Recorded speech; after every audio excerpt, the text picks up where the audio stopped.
Good. Any questions so far? Do you have any questions so far? No question. Very good. Well, from now on, we're supposed to work on writing academic texts. So it's prudent to start with how to write an academic essay first, okay? Uh, uh, I have a long presentation, so we will not cover everything today because what we will learn in this presentation is about the recursive process. We will learn about English writing style of organization, which is very important issue to talk about. The parts of an essay, we will talk about a plan that builds an essay. We will talk about the stages of the writing process. We will talk about the topic, sentence, and details, about the supporting details. We will talk about a thesis statement and the key features of the thesis statement, and many other points that I will try to actually convey through the different stages of this class. So let's go to the first part. Actually, when we are talking about the writing, the writing to communicate dates back thousands of years. Actually, writing started as symbols on a cave wall, and then about 3,500 years ago, people began to use alphabet. Okay, so remember that different languages use the different writing system, but all the languages try to use this writing system in their academic settings. Okay, so when we are writing, we have to know that the writing is a process, and there's some audience, and we are writing for some audience, and we are writing with some purpose. So these are the different features of the writing. Writing is a recursive process. This means that you repeat the steps over and over again, though not necessarily every step and every time. So we will come back to this in detail during this class. So following diagram illustrates the recursive nature of the writing. As you see, the writing starts with pre-writing or thought, and actually the brainstorming all the ways to know what to write for, who to write for, so or to whom we write it. So we should see um, our who is our audience, and why we are writing for these audience, and what we are going to write. So these are the stages before writing, through the brainstorming and different techniques and strategies we will implement during the time. I will tell you that.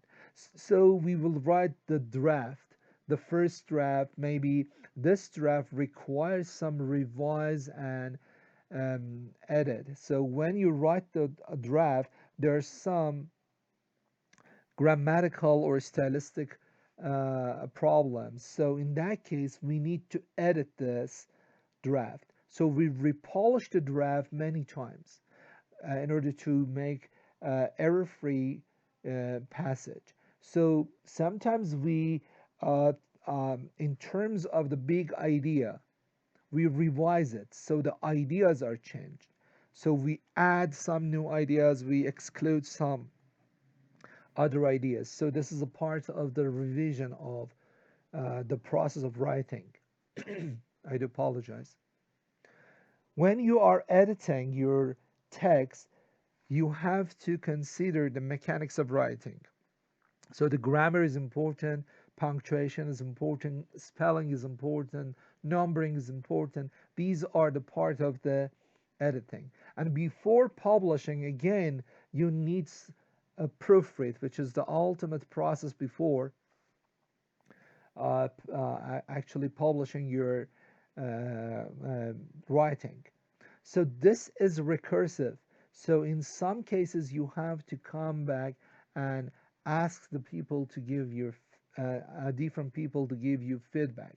You ask from your peers, you ask from your teachers, you sometimes read backward to forward to do the self correction. So these are the different strategies we have to do through this process of writing. So that is why we call it recursive nature of writing process. Well, I told you different languages use different writing systems, and uh, different languages also use different writing styles of organization. For example, English organization is fairly simple. As you see, English uses a straight line from beginning to end. This is what I will write about, and I'm writing about it here, and this is what I wrote about it. This is the whole discourse. Discourse is something beyond the sentence boundary. When you are moving beyond the sentence boundary, so you have a passage. In a passage, which might be in the form of paragraph, it might be a discourse in the form of actually an essay, or it can be an academic paper, or it can be a book, or it can be a playwright, whatsoever it is. So, as you see in English, they use a straight line from beginning to end. When English speakers read an article, they expect that the article should have its own beginning, its own middle part, and the end part. Okay, so as you see here, it has the beginning, then it has the middle part, and then it has an end. So the beginning should say what the article is going to be about. So this is what I will write about. It tells us what is our writing about. So the introductory paragraph is a very important paragraph because it draws the attention of the reader. It actually catches the reader's attention. It hooks the reader's attention.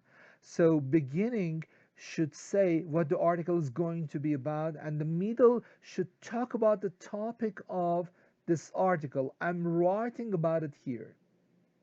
So this is the middle part, and the supporting sentences, the supporting ideas and claims actually come here. And it talks about the topic of this article, as I told you. And the end should say what the article was about. So this is what I wrote about it. So as you see, it is quite recursive. It just comes back to the beginning. So it tells us what the article was about. So as you see in this diagram, this is English style of writing. But not all languages are using the same straightforward from very simple and fairly simple straight line from beginning to end. In some languages, we see different styles of writing. For example, in Spanish style of writing, okay, as you see, Spanish organization is similar to English. It has, this is what I will write about. I'm writing about it, and this is what I wrote about it. So as you see, it has the beginning, mid part, and the end part. But as you see here, the line from beginning to end is not straight. Is it true? It is not straight. The Spanish speakers write about the topic, but here and there, you see they add something that is not directly related to the topic. میزنم به صحرای کربلا مثل ما. So they are just beating around a bush, and they are talking about something which is not directly related to the topic. So here and there they add something that is not directly related to the topic. Actually, this style of writing is not wrong, but it is acceptable. It's norm in actually Spanish. So to Spanish speakers, this makes the writing more actually interesting. But it is not the way we write in English. Uh, Actually, in Japanese style of writing, again, as you see here, it is not straight line. It is often circular. I am thinking of a topic, then here is a hint. They just try to actually uh, uh, complete a puzzle. So I'm thinking of a topic. Here is a hint, here is another hint, here is another hint, and here is another hint. So it is circular, it's a spiral. Okay, I don't want to say my topic, but I'm sure that you know it. So they just provide hints and expect the reader to get the message. So this means that the topic comes at the end of the article. But in English, the topic comes at the beginning. So from very beginning, it's fairly simple. We can understand what we are going to read or see. So the writer gives hints to help the reader guess the topic. This is the way of writing, and this is the style of writing in Japanese. So this doesn't mean that this is wrong way of writing. This is the way they believe that it is interesting to write about. In Arabic style of writing, actually, uh, in order to be a good writer in Arabic, you need to write in a parallel style. As you see, here are my points, and here are my points, and here are my points. In Arabic, we see that they are using coordinate conjunctions. So the points are in the parallel form. But in English, we see, on the other hand, we use more subordinate conjunctions. We use when, before, until rather than and. Okay, this style of writing is actually more repetitive, as you see here are my points, than English writing. In English writing, we don't see everything is repeated many times. So there are some actually regular ways to finish this passage. So to an Arabic reader, this style is elegant and this is the way they write. But we never ever try to practice this way. We will learn English style of writing, and we will learn that an English style of writing has a beginning, so it should have the introduction. It has the middle, and there are some body paragraphs, and there is a conclusion, and we have to conclude everything here. So let's see what are the different parts of writing. So this is the essay format in English writing. So I told you it is important to understand that one style of writing isn't better than another. I don't mean that English style of writing is better than Japanese or the others, okay? Or Spanish or Arabic or Farsi. The styles are just different. So if you want to be a successful writer in any language, you have to or you need to learn the writing style in addition to the words and grammar rules. So the writing style in English is straightforward. It has the beginning, as you see, it has the middle part, and it has the conclusion. So it says, this is what I will write about in the introduction part. And as you see, the introduction part is a funnel like. So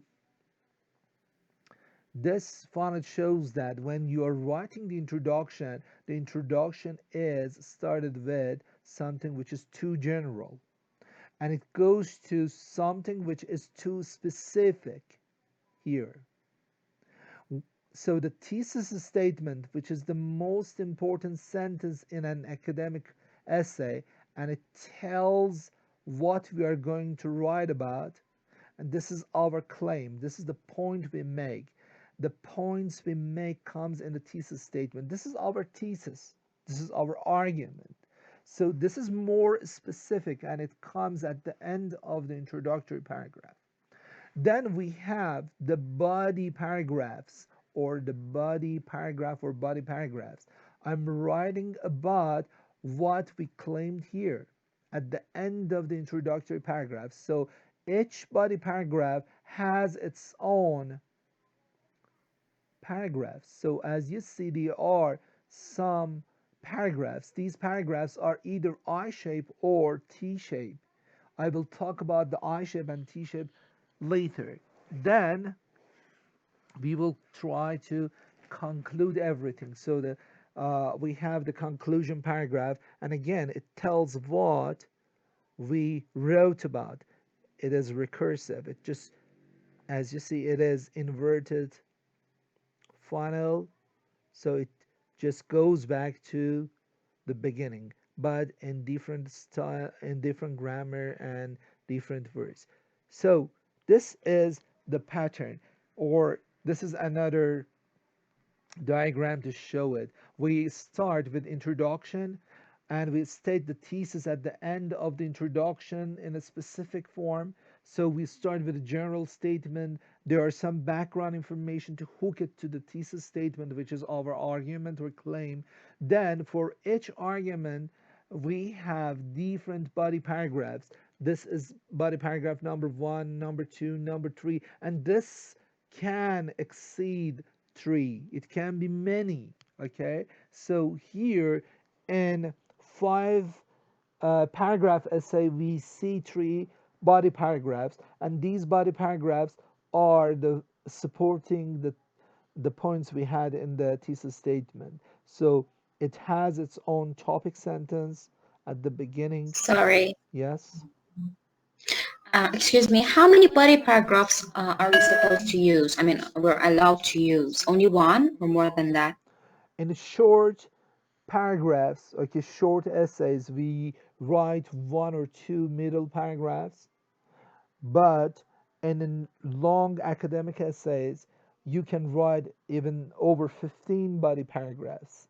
So it is up to you how many important message do you want to include. So in 2 sessions from now, we will see the structure of the academic journals. So I have already provided you with an article, and I was expecting you to read the article, okay? So we will go to the details. This is the structure of the academic essay, a 5 paragraph academic essay, but we can extend it to many paragraphs, but the whole structure is the same. So it has the introduction, it has the conclusion, and as you see, there are some middle paragraphs, and there are supporting points in each paragraph. Okay, is it clear so far?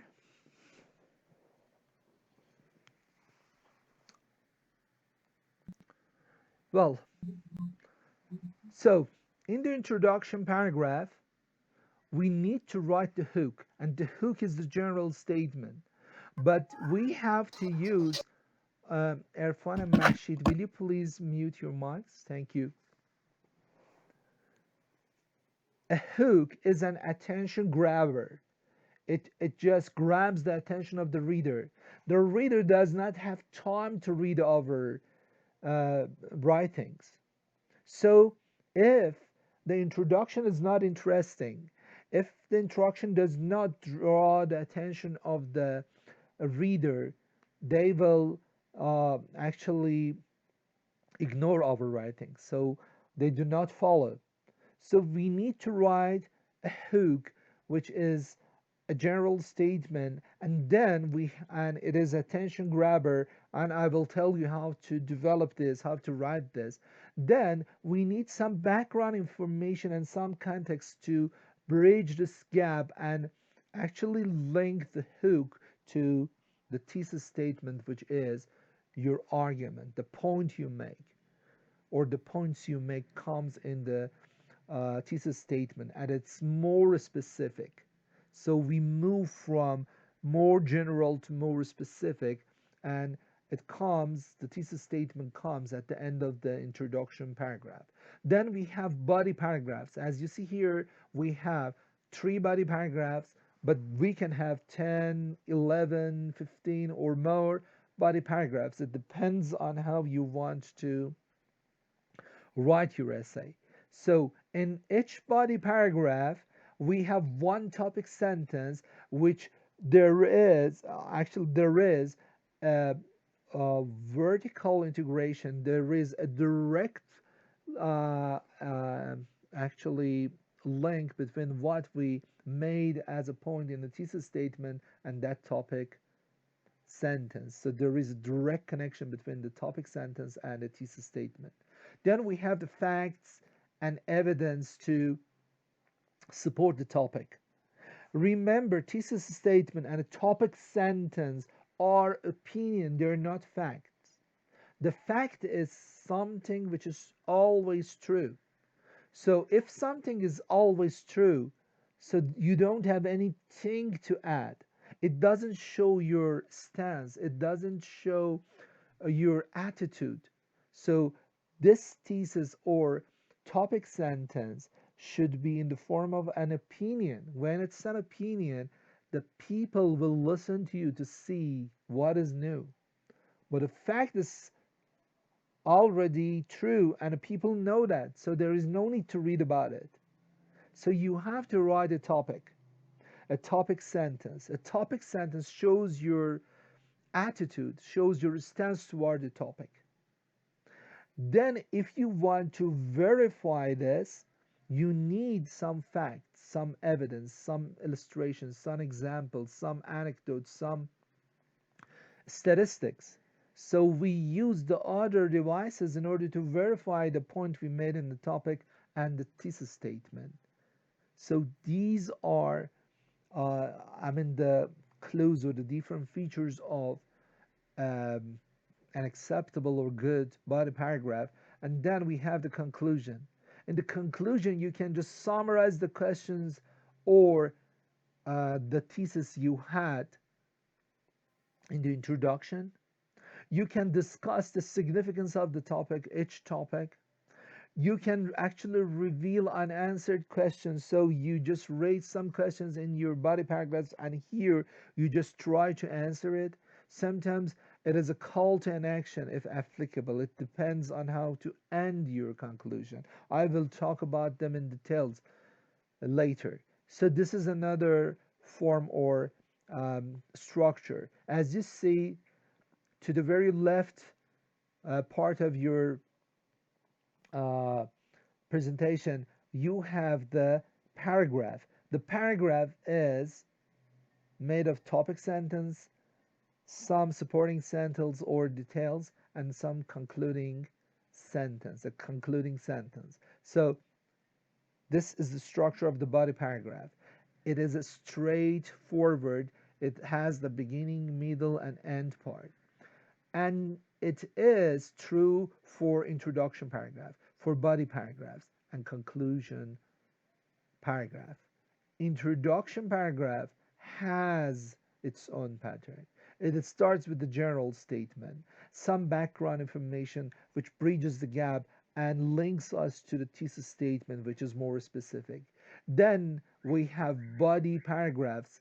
Each body paragraph has its own topic sentence, some supporting sentences, and concluding sentence. And A, B, and C are repeated the same way. You have to use different sentence patterns. You have to show that you have mastered your grammar.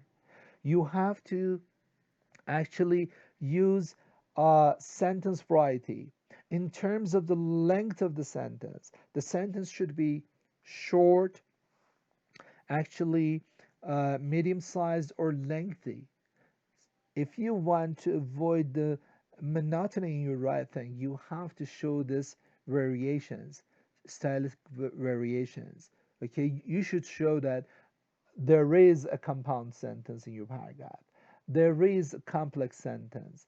There is a simple sentence, a compound complex sentence. They are short, medium sized, and lengthy. So just try to consciously implement all these um, uh, actually ideas into your writing. Well, again, the same story is repeated here. Well, I told you writing is a process. So pre-writing is the first step. Before writing your first draft, you need to have a plan. So making an outline is a plan that builds our essay. So how to make an outline? Uh, Mahdi, Mahdi Rezai, will you, Mahdi, will you please? Okay, Mahdi is not present. Okay, خانم خانم محشید حاجی رحیمی محشید, Yes, please. will you please help me I'm with here. the, okay, Mahdi, we will ask you later to join us. Mahshid, will you please start reading this Yes, part? This is a part of sure. introduction of the process, okay, the process of writing, and it is a part of the pre-writing. We need to build a plan for our actually writing. A plan for building our essay requires an outline. Go on. Yes. Introduction. What is an outline? Before you begin writing the first draft of your essay, it is best to make an outline. An outline is a general plan of what you're going to write. You can compare making an outline to drawing plans to build a house. Before one begins to build a house, it is best to draw plans to make sure that a house is built in the way you want. The same is true with writing an essay and making an outline. Essay, not essay. Okay, essay. Essay, Very good. essay. So, what is the benefit of, or what are the benefits of an outline? Let's see what are the benefits. Go on, an outline. An outline of an essay can be very helpful for two reasons. An outline will help make your essay more organized. A careful plan will help your body paragraphs stay focused on the ideas in your thesis statement. Okay, An so there outline, should be a logical connection with the ideas. So without outline, again, we will lose this. Go on. an, out, an outline saves time for writers. Preparing an outline can take time, but when you're finished, you will be able to write the rough draft of your essay more quickly than if you didn't have an outline. Very good. The rough draft is the first draft, and it requires some manipulation. So we repolish it many times. We get feedback from our peers or teacher or whatsoever. It's some actually educated people to help us to read it and give the draft a polished version. Okay, so this is the rough draft we write, and then we try to repolish it. Go on, please. This is an outline. Here is an example of how a blank outline might look like. So you have introduction, you have the body parts, and you have the conclusion. I told you the body parts might exceed one. So if there is one, it's a short essay. If we have two or three, we have four paragraph essay or five paragraph essay, which is actually an ordinary form for academic writing. But if you are developing your actually scientific, you're writing for scientific journals, you need to write more than three body paragraphs. So we will talk about them later. Mahshi, thank you so much. Let's ask Mahdi to My help pleasure. us with this part. Go on, Mahdi.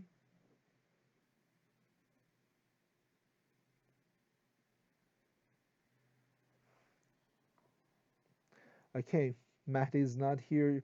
Let's ask Khanime Mahdi, you're back. Yes, yes, I'm here. Okay, go on, please.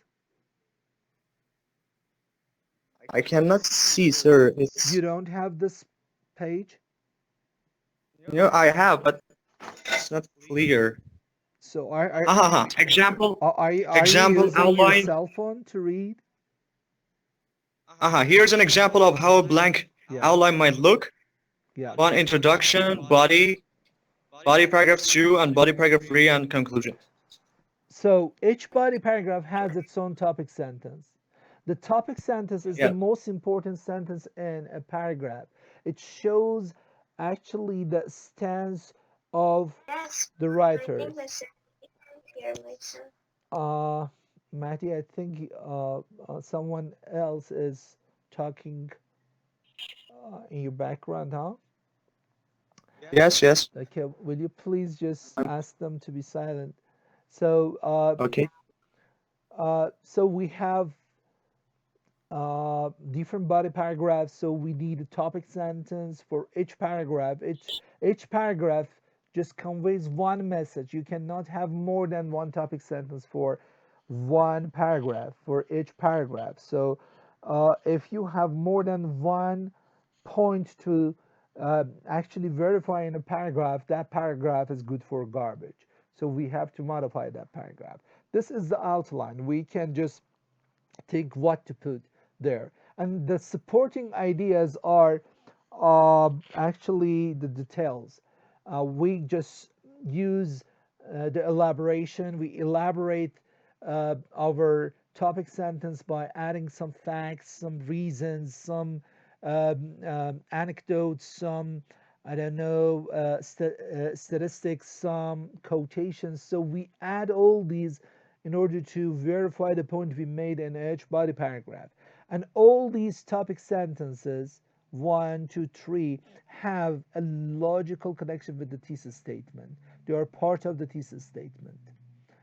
Well, then we have the conclusion part. So this is the outline. In the introduction paragraph, this is how we write the introduction paragraph. Do you have any class right now after my class? Ladies and gentlemen, Yes, I have. okay. So if you have a class, so I will stop the class here because we started the class at 3 o'clock and now for 1 hour and 40 and 50 minutes. So we had this class with you, so I don't want to make you more tired. So please take care of yourself. I will see you next session and we will continue with the um, academic writing. Thank you, sir. Thanks a bunch. You're welcome. Any questions? If if you want to live, you can live the class, but if there is any question, I'm here to answer. No, everything is, fine. You Okay, said it all. I know, but for others, if you, Madi, if you are in a hurry and you want to live, okay, go. And but the other students, if there is any question I can actually answer, please raise your questions. دوستان اگه Thank you سوالی very much, Sorry. sir. It was perfectly clear. Thank you so much. Take care. Bye bye. Yeah, Mahshi. Actually, everything was clear, but the only question that I have is about our final exam. I would like to know if it's gonna be essay writing or what, because I will I tell you, haven't studied. after a couple of sessions you will have weekly assignments. I will tell you when we are starting APA styles. I will tell you what to do. Okay, that will be a Oh, part of your final exam, and for final exam you have a test. I will tell you what to do. Take it easy. Okay, sure. Don't worry Thank about the you. Thank exam. Just try to learn. you. Many thanks. Take care. Sure. Thank you very much. Take care. Bye bye.